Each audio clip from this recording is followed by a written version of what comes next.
Magandang araw po ulit sa inyong lahat at welcome po ulit sa aking channel. Sa ngayon po ay i-share ko lang po sa inyo or ikukwento yung ginagawa kong pagtitrain dito sa aking tugas na 3 years ko nang inaalagaan. So ito po siya.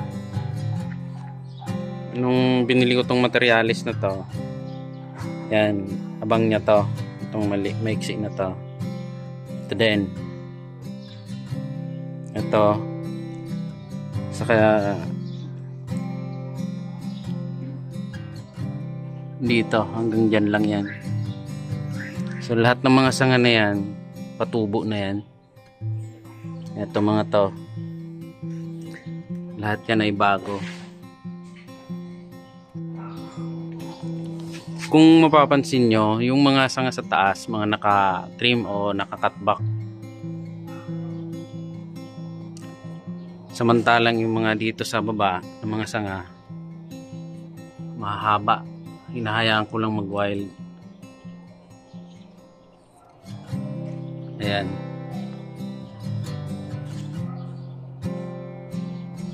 Bali ginagawa ko yun kasi mas gusto ko pang lumaki itong mga sanga sa baba.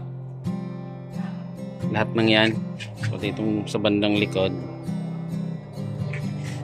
Kaya hindi ko pinuputol yung mga sanga niya.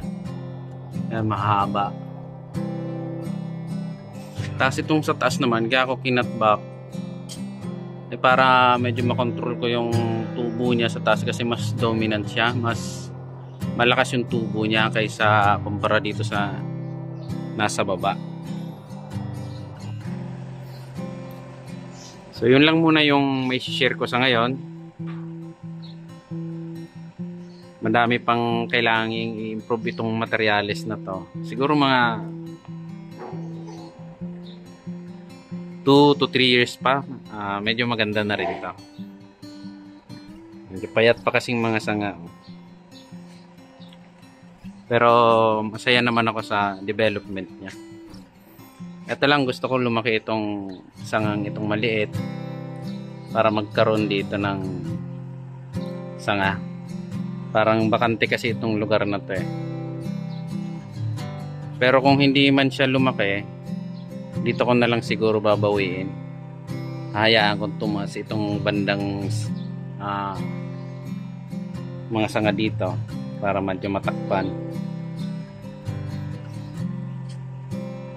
Eto, ukitin ko to. Pero sa ngayon ganyan na lang muna siya.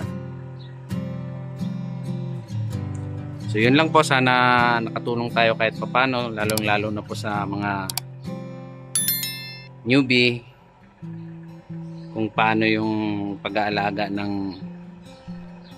bonsai sa pagbabalanse ng mga sanga. Happy bonsai po sa inyong lahat.